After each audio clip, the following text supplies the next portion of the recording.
Good day, everybody, and welcome to another edition of the Military and Foreign Affairs Network. I'm your host, the voice of reason. In this episode, we're going to have a look at the current strategy of the Ethiopian army, the Ethiopian state, in its efforts to basically subjugate the Tigray region. So, first, we'll look at what transpired at the very beginning of the conflict.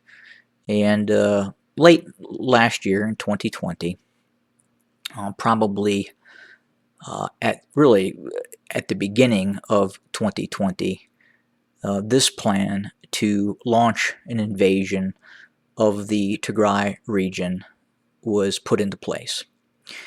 And together with the Eritrean state, the despotic regime inside of Eritrea, and the Eritrean army, over the course of the better part of a year, a plan was put into place to launch a military invasion, a cooperation between Ethiopia and Eritrea to launch this military invasion of the Tigray region.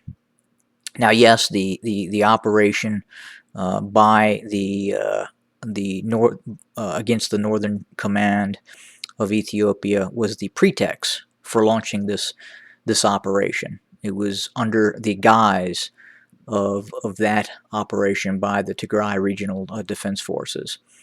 But the reality is, it was prepared. The operation by Ethiopia and Eritrea had been in the planning stages for many, many months, and forces had been mobilized and put into place both on the Eritrean side and the Ethiopian side. So the attack was launched, and fairly quickly, the Ethiopians, in conjunction with the Amhara militia units and the Eritrean army, were able to enter the Tigray region and secure major cities, while the Tigray Defense Forces withdrew from the major cities and into its power base to consolidate its forces and prevent the loss of a great number of manpower and leadership being caught in these cities. So the Tigray Defense Forces proceeded into central Tigray and started to recover after the major military operation by the Ethiopian army, by the Eritrean army, with the use and support of more advanced drones that were being utilized by the United Arab Emirates. So that those efforts in terms of the drone use subsided under political pressure, and after months of being worn down inside of the Tigray region by the recovered Tigrayan Defense Forces, the Tigrayan Defense Forces were able to evict the Ethiopian army from the Tigray region. Now, obviously, the Ethiopian state would say, well, it was a withdrawal process to give, so to speak, peace a chance. But that simply was not the case. The Ethiopian army, upon its withdrawal from the Tigray region, instituted what you would call a Anaconda strategy. So the Anaconda strategy was also used during the American Civil War, and I'll try to go over and explain just briefly what occurred. And again, this is a rudimentary explanation of the Anaconda plan that was used against the Confederacy. So the northern states, the federal government, with the Army of the Potomac, was hesitant to launch an invasion into Northern Virginia and face the Army of Northern Virginia, as the federal forces were really overestimating the strength of Confederate forces located in Northern Virginia, and the command staff at the beginning parts of the war were hesitant about moving south of Washington, D.C., and making a direct move upon the capital of the Confederacy, which was Richmond. So the federal forces instituted an Anaconda plan. They secured routes down the Mississippi River, secured New Orleans, and then they secured other vital ports around the Confederacy in order to strangle and choke off the Confederacy from any sort of outside relief or anything of that sort. And eventually, it got to the point where there were changes in command. Grant was moved from the Western Theater, moved to the Eastern Theater, so to speak, and it was a more aggressive commander. And then obviously they then proceeded to invade the South. But the initial strategy was to strangle the Confederacy with this Anaconda plan, and this is very much what the Ethiopian state is now doing to the Tigray region. It is utilizing an Anaconda type plan where it is very difficult to move supplies and humanitarian relief into the Tigray region. Obviously, it is unable to through the borders of Eritrea.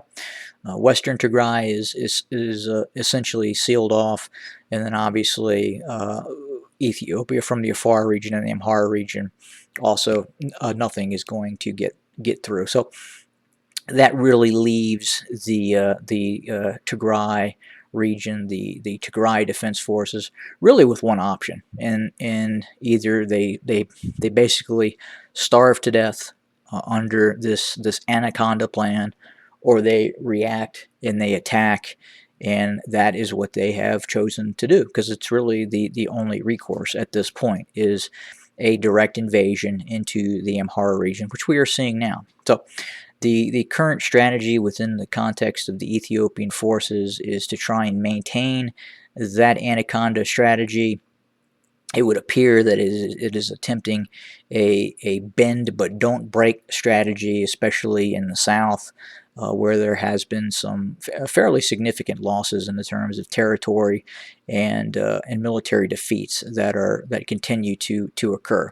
Now we are starting to see the Ethiopian army start to attempt to reconstitute itself, or what it perceives as reconstituting itself, by either conscription means and recruiting efforts to recruit fairly poorly trained individuals and create a very large military structure in hopes that using mass and quantity will overcome the more qualitative aspects that the Tigray Defense Forces possess at this point.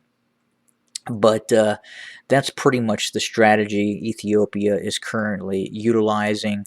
Again, it's attempting to strangle off the Tigray region. At the same time, it is calling this a unilateral ceasefire. But the reality is, it is a military methodology used to strangle and basically attempt to kill the Tigray region. That is the strategy, and that is why the TDF, the Tigray Defense Forces, have no really other alternative but to launch this counter military operation into the Amhara region to try and break this Anaconda strategy. It does not have a choice at this point. And that's why when we talk about possible political solutions and dialogue, none of that can really take place with this Anaconda plan in place. It just simply is not possible, and we'll continue to see a possible military solution to the conflict. But I just kind of wanted to touch on that point, talk about the Anaconda strategy which is being implemented, and a bit about the strategy of the TDF in terms of its really only option to counter that Anaconda strategy is to attack. And again, the defeats that the Ethiopian army suffered in central Tigray and other places inside of the Tigray region has really hurt the Ethiopian army greatly, and it simply doesn't have the capability or the wherewithal to conduct the type of offensive operation that was seen early this year when the initial invasion took place. So that sort of a strategy is over with for now.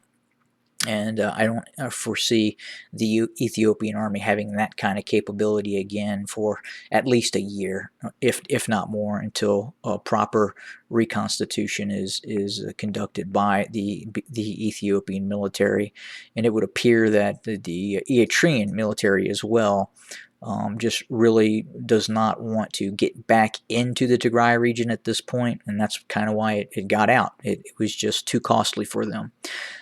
But this is kind of the predicament we are now in, with one side attempting to strangle the other side, while the other side, the Tigray region, is trying to not be strangled.